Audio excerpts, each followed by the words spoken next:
It is Saturday, December 19th, 2015, and welcome to the Multifarious Man Podcast, episode number 13, Chestnuts Roasting on an Open Fire. As always, I am your host, Jay Vincent, and welcome again to the Multifarious Man Podcast. You can follow me on Twitter at Multifarious Man, or you can follow me on Facebook at Multifarious Man Podcast 2015.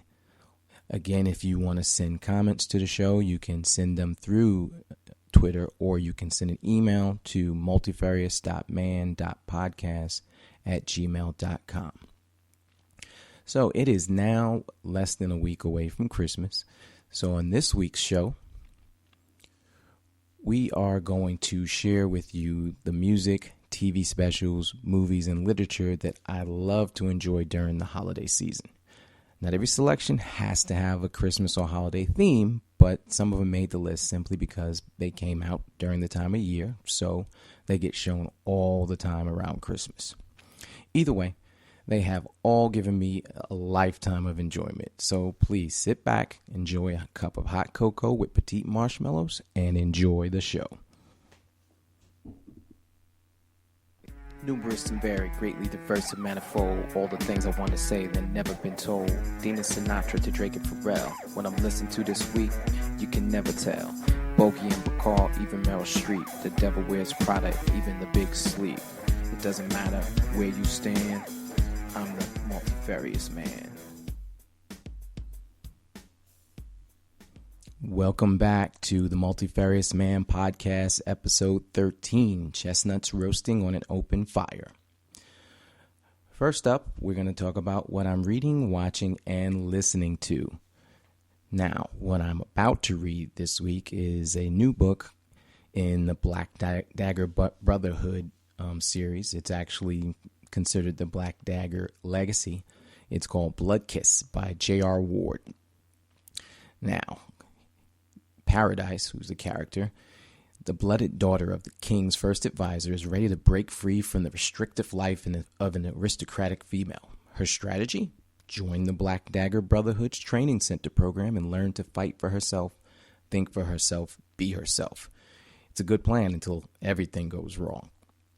Now, I've read about 12 books in the Black Dagger Brotherhood series. So this is kind of like an offshoot, which I do like sometimes when you have minor characters that exist in the main world and they kind of get a little bit of a standalone novel. So this one's called Blood Kiss, just came out on December 1st. My wife lucked up and she had gone into the library and it was sitting right there. Usually these books, when they first come out, there's a waiting list for it. So J.R. Ward is pretty popular. So I'm pretty excited to read that this week. Next, what I'm watching.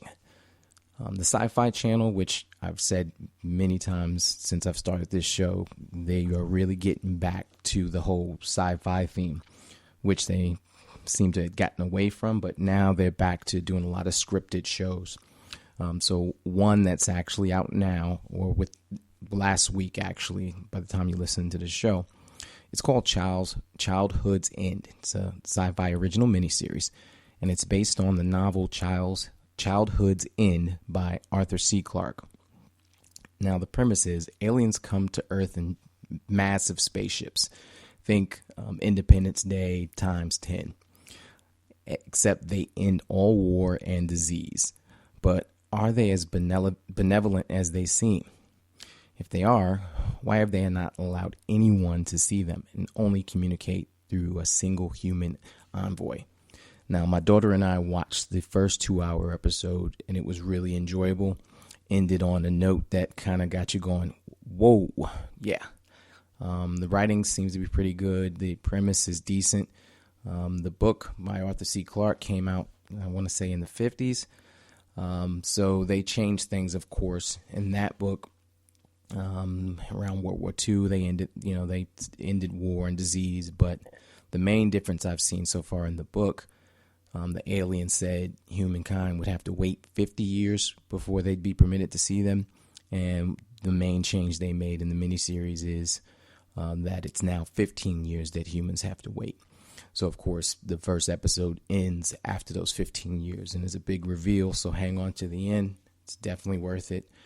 Can't wait to sit down and watch the next 4 hours on demand. So if you haven't had a chance, check it out. Childhood Inn on Sci-Fi Channel.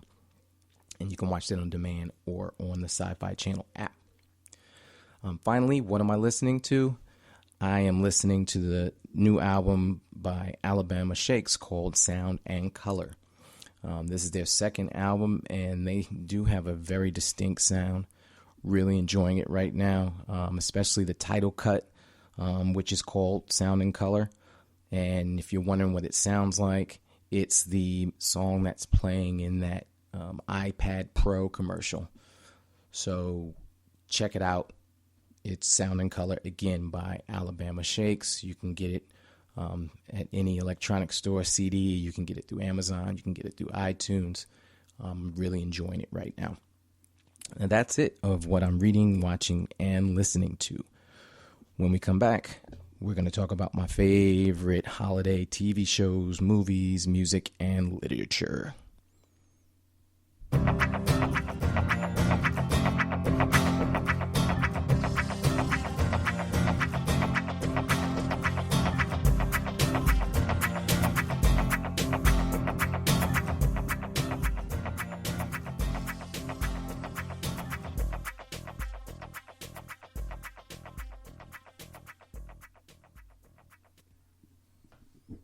All right, we are back, and again, we are talking about my favorite movies, books, TV shows, and literature that I like to check out during the holiday season. Now, these are in no particular order, so, you can't, the order's not going to tell you, oh, this is my favorite, this is not my favorite, or this one I like a little bit more than the other. All I know is that around this time of year, these are movies, songs, books that I really enjoy, and I'm sure you've probably seen them, heard them, read them, listening to them. So first up, of course, the episode title is, of course, Chestnuts Roasting on an Open Fire. So I'm starting with the classic Nat King Cole song, The Christmas Song. Whenever they start playing this on the radio stations, on XM Sirius, on regular radio, you start to hear it in stores, you see it on television shows. There's something about Nat King Cole's silky voice singing this song that kind of gets you excited for the holidays. Makes you think about snow, makes you think about hot cocoa, spending time with your family, sitting by the Yule log, fires, Christmas trees, things on that line. This song is a classic. I don't care how many times I hear it. It's always top on my list for songs to listen to during the holidays. Next up, of course, is the classic poem, 'Twas the Night Before Christmas. Whether you're reading it to your children for the first time, or someone's reading it to you, or your child is now old enough to actually read it to you, there's something about it that gets you excited for the holidays. You getting ready for Santa to come, getting ready to open presents, memories of, getting out of bed as early as you can in your PJs and ripping open all of your Christmas presents under the tree, looking out the window, seeing snow, being nervous before you go to sleep because you can't go to sleep because you can't wait for Santa to come, and you're hoping to catch a glimpse before you go to sleep. And you're listening for every little sound. Is that, is that something on the rooftop? Do I hear bells? Is that a reindeer? The wonderful imagination of a child. This classic poem just brings it out. And whether you've seen it, I'm sure many times they've animated it, but there's nothing better than sitting back, reading the book. And I don't care how old you get, how young you are, how old you are. It's a wonderful, wonderful poem. And you can just close your eyes and just see it. So again, the classic, 'Twas the Night Before Christmas. Next up, this has become a classic over the years, and I don't really remember it being a classic when it first came out, but I know, I saw it in the movie theaters when it came out, And now they play it every year. In fact, one of the cable stations plays it for 24 hours straight. Of course, I'm talking about A Christmas Story. The classic tale. I want to say it takes place in the 40s, but don't quote me on that. Little Ralphie, and all he wants for Christmas is his BB gun. And everybody keeps telling him he shoots his eye out. He'll shoot his eye out. All the wonderful, getting chased by the bully, beating up the bully, going to see Santa. The little kid being double dog dared to stick his tongue on the frozen flagpole. Who hasn't done that with ice cubes and knows what happens? It's just a funny story. The disgustingly inappropriate nightshade lamp that looks like a woman's leg with a stocking that I'm sure you'll find in, many shops or even on eBay or Amazon. And I'm sure somebody has it in their rec room or in their man cave. But any kid that's ever had their mouth washed out with soap for saying bad words, any kid that just went nuts when the bully just, you just couldn't take it anymore, being tortured by the bully. Or, if you have your little brother or sister who has on their full snowsuit, and of course you can't walk in it, and you can't do anything in it. And then, of course, once you get it on, it's time to go to the bathroom. So, classic tale. If you haven't seen it, then you probably don't have a television, because this time of year they play it all the time. I like it. I think it's funny. Again, it is called A Christmas Story. And I'm surprised that I mentioned it the other day to my kids, and I don't think they've ever seen it. They've just seen the commercials. And on the commercial, of course, Santa or Mall Santa is kicking Ralphie down the slide, and they just can't seem to understand why is that funny. Maybe just have a warped sense of humor. Next up is another movie, and this is, what you would consider a new classic. And for myself, I didn't really see this for the first time until probably a couple of years ago, and people have quoted it and talked about it all the time. And this is Will Ferrell's Elf. Truly, truly, truly funny movie. This is a movie about an actual elf that goes to the big city to find his real father. Of course, he's been raised at the North Pole by elves and by Santa, and no one believes that he's really an elf, but he's a grown man. He's never been anywhere, and Will Ferrell is just so funny in this movie because you believe his childishness, his innocence, and Zooey Deschanel, who actually plays the lady that he befriends in the movie, is truly, truly, truly, a joy to watch. Also, James Caan as Buddy's actual father, and Mary Steenburgen. I think that's the name, right? But check it out. It's called Elf. They show it all the time.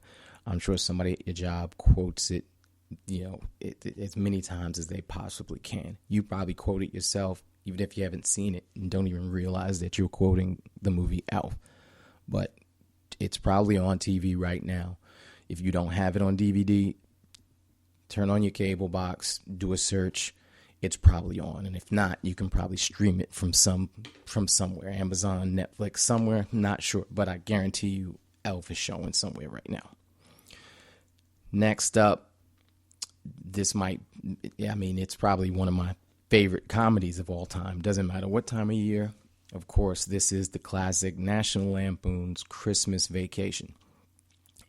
Anytime, someone has thousands and thousands of lights up on the house and you're trying to check each strand and each bulb, you say, oh man, they have as many lights as the Griswolds. The crazy cousin or that shows up unannounced, the crazy aunts, uncles, family members, grandparents, all the crazy nonsense they go through, the huge tree that they go way out in the forest to pick and cut down. And, it's, joke after joke, looking for a bonus, not getting a bonus, and then going nuts. Chevy Chase is at his comedic best. Beverly D'Angelo as his loving wife, putting up with his craziness. It's probably in the whole Vacation series, which I think they did about 4, not counting the newest one with the guy from The Office, but it's funny. I mean, anyone that's seen it thinks so. If you don't, you probably just don't have a sense of humor. So, sorry. I love the movie.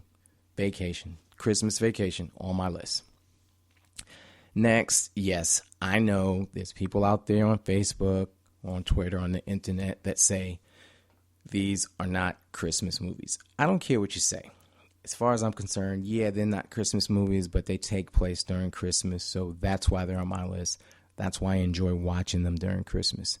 And of course, they are Die Hard, the original, and Die Hard 2, Die Harder, because they both take place during Christmas. One takes place in LA, so there's no snow. That's the original. Second one takes place in Washington, D.C. during a blizzard during Christmas. I'm sorry, they're not Christmas movies, but I enjoy them during the Christmas season, so they make my list. Not only are they fantastic movies, and much quoted, but watching them this time of year is certainly worth it. And of course, with the first one, that kind of leads me right into the next item on my list, which is the classic song, Christmas in Hollis by Run DMC, because of course they play that song in the original Die Hard, and it should be on anyone's top 5 of classic Christmas songs of all time. Nothing better than Run DMC, Jam Master Jay kicking it with Santa. You got little elves dancing. You have a pit bull as a reindeer. And, you know, who wouldn't want Santa to come around their hood? Hollis Queens. Love it. Christmas in Hollis. Next up is a movie that my wife and I love. We watch it all the time, not just during Christmas, even though it takes place during Christmas. And this is the classic romantic comedy, Love Actually, with a huge cast, including Hugh Grant and Liam Neeson. It is just a wonderful story of many different people crossing paths, falling in love, falling out of love, new love, old love, young love. And it's just a wonderful, wonderful story. It's funny, it's heartwarming, it's sad, and it really does hold up over the years. It's not a movie that's stuck in time. It really is classic because all of the themes, of love, of, infidelity, of loss, of lust, that first crush, falling in love again when you didn't think you would, after a loss. These are themes that are universally accepted, I think, throughout the world. And it's the things that, people have in common. And I believe that's why this movie holds up over the years. So if you haven't seen it, check it out. The music in it is also quite wonderful. Which, of course, leads me to the next item on the list, which is Mariah Carey's All I Want for Christmas Is You. Now, yes, I know it's probably really saccharine and really cheesy, but Mariah Carey just has an angelic voice. And when I hear this song, which I can probably play over and over and over again on repeat during the Christmas season, it just makes me think of all the wonderful things about Christmas, which is not about the gifts and the presents underneath the tree, but it's spending the holiday season with the people you love, or the one person or the many people you love. And that's why this song holds up. And that's why every year they play it time and again. Love the video, love the song. That is Mariah Carey, All I Want for Christmas Is You. Now the next 3 are movies.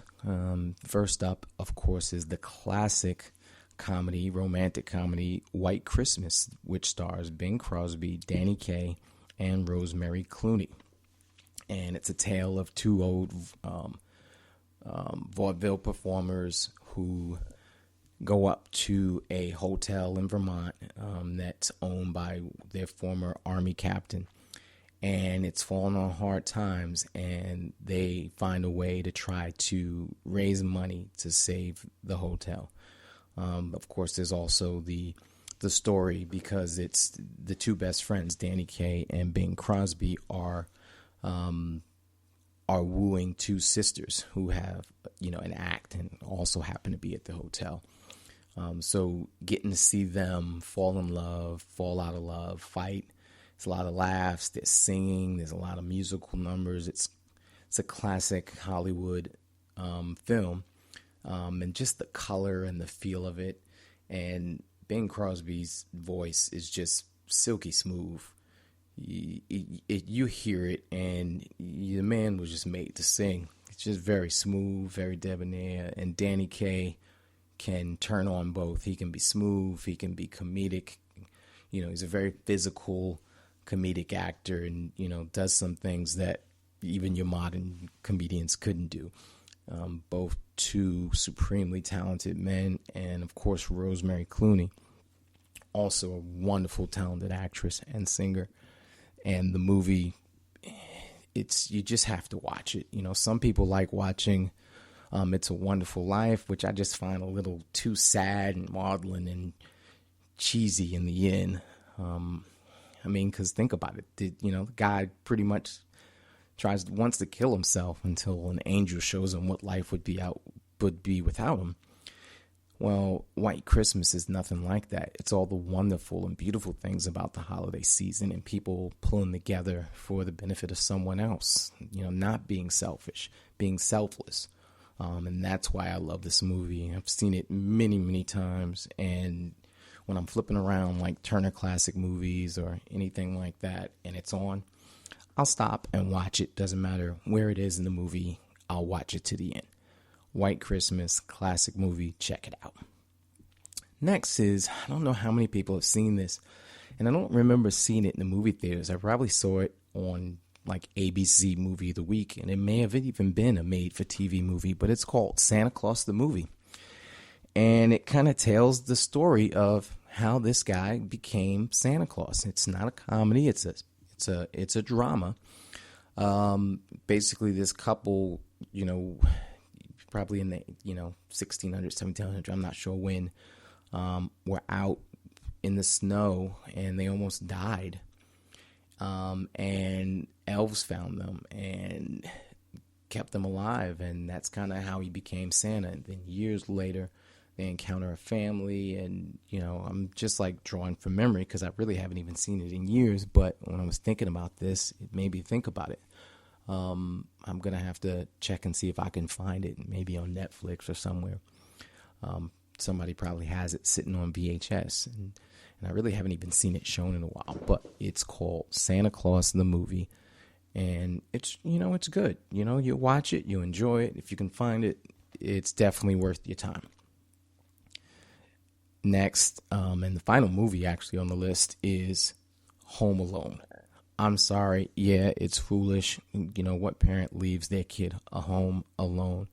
And I'm not even going to talk about the sequels, but something about cute little Macaulay Culkin, and the silly bandits, the sticky bandits or the wet bandits, that were trying to get him, and he's, setting up booby traps in the house. And I don't know what little kid wouldn't want to booby trap their house and, save the house from the bad guys. It's a funny movie. There's a reason why it was one of the top comedies of all time. You can still sit and watch it. It's cartoon violence. It's like Wile E. Coyote versus the Roadrunner, but that's the point of it. It wasn't supposed to be taken serious. It's a silly, silly movie about a little kid that's left home alone and how he overcomes adversity to save the day. Why the parents didn't get arrested for leaving him home like they did, I don't know. Not the point. Funny movie. Watch it. Home Alone.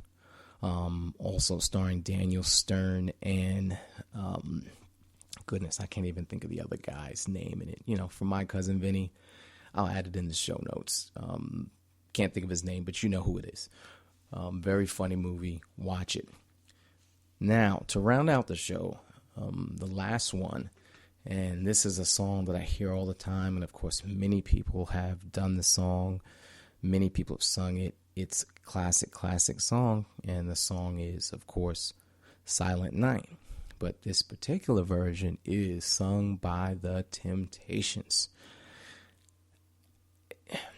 Eddie Ruffin Jr. and the rest of the Temptations, their voices, melded together, and then the guy coming in, singing that deep, deep, deep bass that, you hear way down in your soul, and he's like, "Merry Christmas from the Temptations." It's just a beautiful song. You close your eyes and you just think about the, Silent Night, Holy Night. The song just takes on a reverence that makes it holy, makes it, it's the night that Christ the Savior was born. I don't know if you don't know it or if you haven't heard it before. My advice, run out, go to iTunes, go to Amazon, stream it for a minute, listen to it. I'm sure, your parents might have it. They play it a lot, listen on XM radio or different stations. But if you haven't had a chance to hear the Temptations version of Silent Night, you are truly missing something, and I recommend you run out and listen to it immediately. Well, that's it. Those are the songs and music and literature that I enjoy during the holiday season.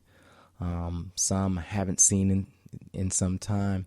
Some I listen to all the time. But I think all of them, they each have a special place in my heart, and they probably will and continue to, unless something else comes along, and then they'll just be part of a bigger list. But I hope everyone has a wonderful Christmas, wonderful holidays. If you're traveling, be safe. Enjoy the time with your family, your kids, your parents. If you're going someplace warm, hope you have great weather. If you're going someplace cold and you hope to see some snow, I hope you get snow. But either way, be careful out there and really cherish your family and your friends. And that's it. When we come back, we'll be closing out the show.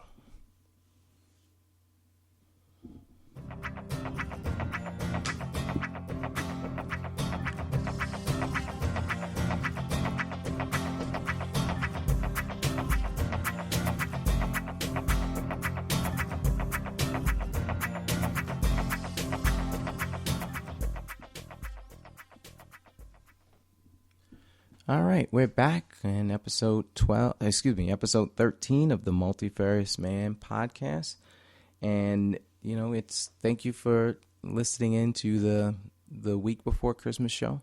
Again, I hope you have wonderful holidays. Coming up on next week's show, the show's going to be a little bit longer than usual, and that's because I'm bringing to you an interview that I actually did a few weeks back with an author by the name of K.F. Johnson. She's originally from Queens, New York. She has 2 books that came out in the past few years, and she has a 3rd book that's actually coming out on December 31st. We had a nice long interview just talking about writing style, characters, her books, and what she hopes to do going forward with the new series that she's starting. So again, that's coming up next week on the Multifarious Man podcast, and I'll be joined by author K.F. Johnson with a wonderful interview that we did a couple of weeks back. So again, thank you for listening to the show, and like I always say, why be various when you can be multifarious? Have a good week. Rich and varied, greatly diverse and manifold. All the things I want to say that never been told. Dina Sinatra to Drake and Pharrell. When I'm listening to this week, you can never tell. Bogey and Bacall, even Meryl Streep. The devil wears Prada, even the big sleep. It doesn't matter where you stand, I'm the multifarious man.